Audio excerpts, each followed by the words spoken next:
Radhe Radhe everyone. दोस्तों, आप सभी का मेरे चैनल नैन्सी शुभम ऑफिशियल में बहुत बहुत स्वागत है। आज के इस वीडियो में मैं आपको सुनाने जा रही हूँ सफला एकादशी की पौराणिक व्रत कथा। 7 जनवरी 2023 दिन रविवार को सफला एकादशी आने वाली है। इस वर्ष 2024 की पहली सफला एकादशी की कथा आप इस वीडियो में सुनेंगे। तो आइए शुरू करते हैं। महाराज युधिष्ठिर ने पूछा, हे जनार्दन, पौष कृष्ण एकादशी का क्या नाम है और उस दिन कौन से देवता का पूजन किया जाता है और उसकी क्या विधि है, क्या कथा है, कृपया मुझे बताएं। भक्त वत्सल भगवान श्री कृष्ण कहने लगे कि धर्मराज, मैं तुम्हारे स्नेह के कारण तुमसे कहता हूँ कि एकादशी व्रत के अतिरिक्त मैं अधिक से अधिक दक्षिणा पाने वाले यज्ञ से भी प्रसन्न नहीं होता हूँ। अतः इसे अत्यंत भक्ति और श्रद्धा से युक्त होकर करें। हे राजन, द्वादशी युक्त पौष कृष्ण एकादशी का महात्म्य तुम एकाग्रचित होकर सुनो। इस एकादशी का नाम सफला एकादशी है। इस एकादशी के देवता श्री नारायण हैं। विधि पूर्वक इस व्रत को करना चाहिए। जिस प्रकार नागों में शेषनाग, पक्षियों में गरुण, सब ग्रहों में चंद्रमा, यज्ञों में अश्वमेघ और देवताओं में भगवान विष्णु श्रेष्ठ हैं, उसी तरह सब व्रतों में एकादशी का व्रत श्रेष्ठ है। जो मनुष्य सदैव एकादशी का व्रत करते हैं वे मुझे परम प्रिय हैं। अब इस व्रत की विधि कहता हूँ। मेरी पूजा के लिए ऋतु के अनुकूल फल, नारियल, नींबू, नैवेद्यम आदि 16 वस्तुओं का संग्रह करें। इस सामग्री से मेरी पूजा करने के बाद रात्रि जागरण करें।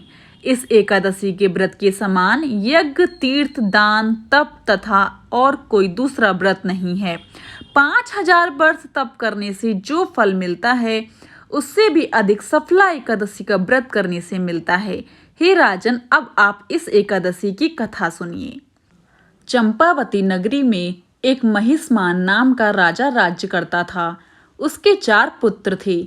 उन सब में लुम्पक नाम वाला बड़ा राजपुत्र महापापी था। वह पापी सदा परस्त्री और वेश्यागमन तथा दूसरे बुरे कामों में अपने पिता का धन नष्ट किया करता था। सदैव ही देवता, ब्राह्मण, वैष्णवों की निंदा किया करता था। जब राजा को अपने बड़े पुत्र के ऐसे कुकर्मों का पता चला तो उन्होंने उसे अपने राज्य से निकाल दिया। तब वह विचारने लगा कि कहाँ जाऊं और मैं क्या करूं। अंत में उसने चोरी करने का निश्चय किया।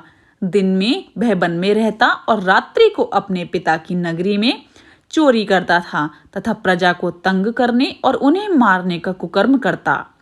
कुछ समय पश्चात सारी नगरी भयभीत हो गई।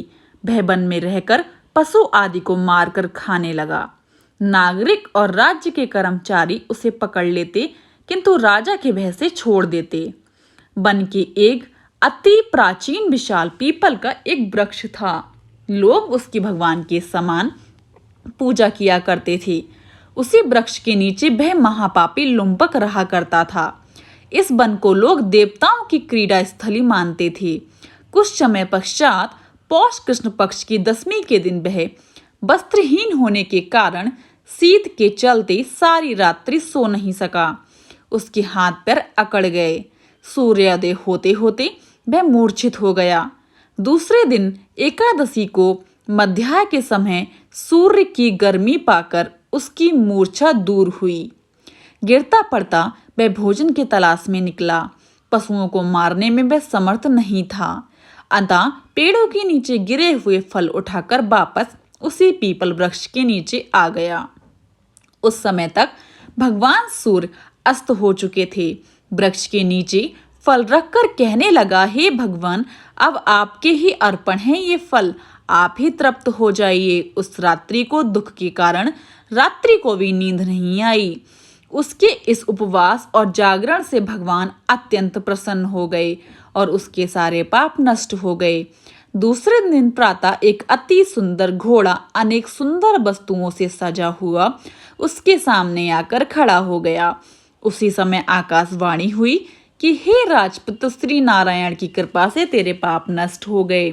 अब तू अपने पिता के पास जाकर राज्य प्राप्त कर। ऐसी वाणी सुनकर वह अत्यंत प्रसन्न हुआ और दिव्य वस्त्र धारण करके भगवान आपकी जय जय हो कहकर अपने पिता के पास चला गया। उसके पिता ने प्रसन्न होकर उसे समस्त राज्य का भार सौंप दिया और वन का रास्ता लिया। अब लुम्पक शास्त्रानुसार राज्य करने लगा। उसके स्त्री पुत्र आदि सारा कुटुंब भगवान नारायण का परम भक्त हो गया। वृद्ध होने पर भय अपने पुत्र को राज्य का भार सौंपकर वन में तपस्या करने चला गया और अंत समय में वैकुंठ को प्राप्त हुआ।